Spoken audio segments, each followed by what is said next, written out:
Brought to you by Candid. Candid dusting powder, 4 skin problems का एक expert solution.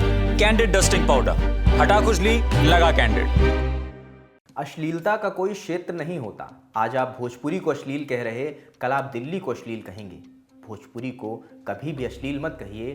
क्या आपने शारदा सिन्हा को सुना है? दिल्ली हाईकोर्ट के चीफ जस्टिस देवेंद्र कुमार उपाध्याय और जस्टिस तुषार राव गडेला की बेंच ने एक केस की सुनवाई के दौरान ये बात कही। दरअसल हाल ही में हनी सिंह का एक सॉन्ग मैनिएक रिलीज हुआ है।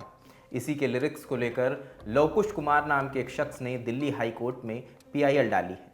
बारेन बेंच की रिपोर्ट के मुताबिक दावा किया गया है कि हनी सिंह का गाना महिलाओं को यौन वस्तु के रूप में चित्रित करता है और अदालत को निर्देश देना चाहिए कि इसके बोल बदले जाएं। पीआईएल के जरिए कहा गया कि भोजपुरी गाने में अश्लील कंटेंट जैसे कि मैनिएक गाने में दिखाया गया है, इसका असर बिहार पर पड़ा है जहां ये भाषा बोली जाती है। साथ ही ये भी कहा गया यह गाना स्पष्ट तौर पर यौनिकता को बढ़ावा देता है और दोहरा अर्थ माने डबल मीनिंग का इस्तेमाल करता है, जिसमें महिलाओं को केवल यौन इच्छा की वस्तु के रूप में दर्शाया गया है।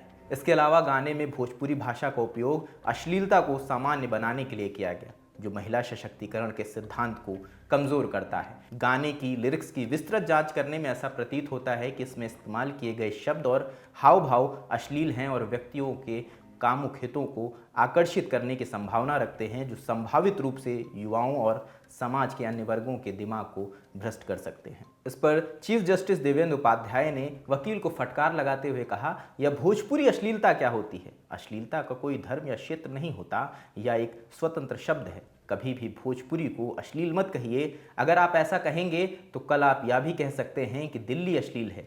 अश्लीलता को क्षेत्र से मत जोड़िए। चीफ जस्टिस ने याचिकाकर्ता के वकील से पूछा कि आपने शारदा सिन्हा का नाम सुना है, तब फिर भोजपुरी अश्लीलता का क्या मतलब है? जब वकील ने तर्क दिया कि गाना इंटरनेट पर तेज़ी से वायरल हो रहा है, इस पर कार्रवाई की जानी चाहिए, तो अदालत ने कहा अगर गाने के बोल से किसी को ठेस पहुंच रही है तो उसे पुलिस में एफआईआर दर्ज करानी चाहिए।